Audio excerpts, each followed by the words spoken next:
Hey Libra, welcome back to my channel.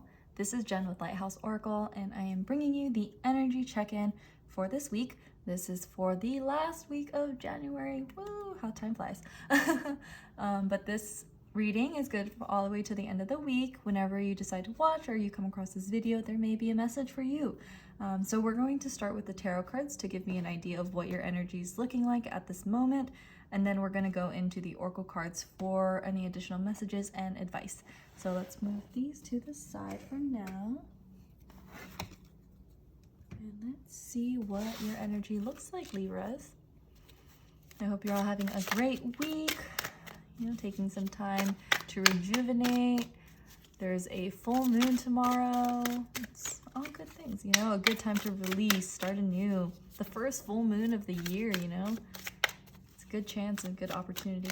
Oh, and by the way, all the decks that I use in this reading can be found in the description box down below, as well as other information like my website, links to my social media handles and my pages and stuff. So yeah, do check that out. Is there anything else? Okay, nope. That is what we are taking. Short and sweet. Ooh, okay. Interesting. Okay, I love this, first of all. With this death card being like in the front, it's kind of like you've had to go through kind of like an ending, a death of some kind, but with death comes rebirth. And I feel like you're letting go of something, and with the high priestess, it's like your inner knowing that you need to change your perspective and get like some new motivation and insight. With this Five of Cups too, the Five of Cups talks about regret and crying over spilled milk, that kind of like sad energy. And it's kind of like your high priestess. The high priestess is ruled by the moon, and it's like it's a very watery sign. So it's all about like hidden emotions, the hidden depths of you. And it's kind of like you are tearing down, and it's kind of like we're building back up again. Like with the death comes a rebirth and like a new idea, new creative endeavor, a new inspired action, I feel like, with this. So this is a really beautiful reading, because what I'm seeing is, in your heart of hearts that there was something that you had to let go of. There was this spilled milk, that's kind of reminds me of the death card. There's nothing you can do about it. It's already spilled. There's no reason to, dread upon it. But if you change your perspective and look behind you, you'll notice, and I'm sorry if you can hear my cat meowing. I had to close the door, but because I have a small house, and things echo, and I don't want things echo. So anyways, so I'm seeing kind of like, that you need to change something about this picture. And what I'm seeing with this Ace of Wands too, it's like you're finally having like an inspiration. Ooh, maybe it's giving an opportunity to turn around, you're turning around. And it's interesting too, because this person is like facing this way, and the offer is coming in this way. The aces often represents like a gift of some kind, whether it's a gift of inspiration, something new blossoming, like the cups may represent new love. It could be new romance, new ideas, like, it's a very like inspiring card. And so what I'm seeing is like we're transforming out of this, like you're kind of like knowing that this is like a cycle that needs to happen in order for something new to come in. So that's beautiful. I love that. Let's look into your oracle cards to see what other messages or advice Spirit has for Libras this week. That's awesome. Ooh, I love that. And I feel like do you see how many cards are in here? And I always like pick up the same ones. So maybe there's like, repeating messages, and maybe it's because, you haven't picked it up yet, and that's okay. And so that's why I'm here to remind you. But we have this card stargazing. It says, when you gaze at the stars, you give yourself fairy focus. Your intuition will flow more freely and reveal what you need to know about your situation. And it's really interesting too, because the stargazing card I'm kind of getting like that morning, like if you look at these two cards, it's kind of like I'm getting like a similar vibe, like, standing by the ocean at night by the moon, and it's like a melancholy feeling. But with the stargazing, it's like allowing yourself to connect with nature and to connect with, you know, our world, and to realize like that gives you a lot more clarity and insight, and it may even inspire you to go into a different direction.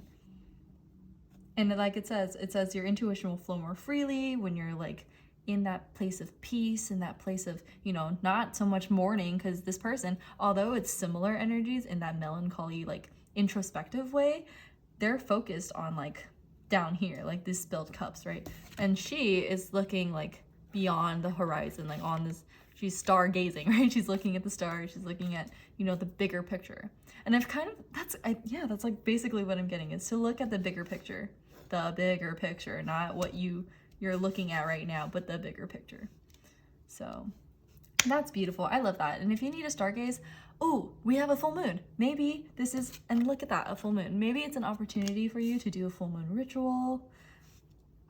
Maybe send some intentions. You know, full moons are really good for releasing and just letting go of the shit that doesn't serve us anymore, and allowing space for the new energy, that inspiring energy, the energy that makes us want to like go out and like conquer the world kind of energy. And I hope that for you, like I really do. So let's look into the last oracle deck for your final message from Spirit. Oh, that was fast. Oh, forgive. Let's look at that. So it says forgive, and on the reverse it says, of course anger can always be justified, but then so can forgiveness. Just depends on how much more you want from the adventure. Go for gobs, the universe. Like I've said this before, but this deck, I love this deck. Like their messages are really zany. They're very, a little bit out there, but their messages are, oh, they just make me feel good. And forgive not only whatever situation has caused this death, this, you know, feeling of loss and this ending. Forgive not only them, but yourself. Forgive the situation. And like it says, yeah, anger is always justified, but so is forgiveness. And not even forgiving for them, but forgiveness releases you from the attachment of the pain. Forgiving yourself for not, you know, for doing the best you can with the things, doing the best you can with the tools that were available to you at the time. Or, you know, sometimes we're so hard on ourselves from time, like me too. Like sometimes you know, I'm an intuitive guide. I give advice, but as much as I give advice, I don't take my own advice sometimes. And there's those times where I'm like, oh, I should know better. But that's part of the human experience. We're here to learn and constantly learn. And that's probably what I'm going to talk about in the next episode of Lit House, which, by the way, you know, if you want to hang out with me there, I think I'm going to post maybe weekly or bi-weekly, depending on how I feel. But I want to talk about the journey and how healing is, there's not like an end goal to healing, right? Like, yeah, there is like the goal to heal your wounds, but then you're also challenged by the moment that you're in and the future moments to come, whether you get, you know, you need to heal more, or, you know, those lessons have yet to be, like, it's always a learning experience. And it's disheartening in the beginning when you're like, oh, so I'm just always healing, like what the there's no like parade or gold medal at the end of it. It's just healing and more healing. But what I've come to realize that, you know, it makes just life and living that much more interesting. And I keep going to these colors. So these, like, look at that color coordination. Like it looks like the same, at least on this side. And I'm getting like with that purple and bluish energy, it's like that third eye, like the crown. It's like connecting with your higher self. And yeah, I love that. That's beautiful. So yeah, this is where I'm gonna go ahead and leave the reading. Libras, I'm sorry, we're also coming into a retrograde, so my communication skills are just but I'm going to leave this reading here. Libras, thank you so much for watching. Please be sure to like and subscribe to my channel. If this reading resonated with you, let me know in the comments what you think, how it resonates with you. And yeah, if it doesn't, please don't take it, you know? And yeah, I hope you all have an excellent week, and I will see you all in another reading, okay? Take care, Libras. Bye.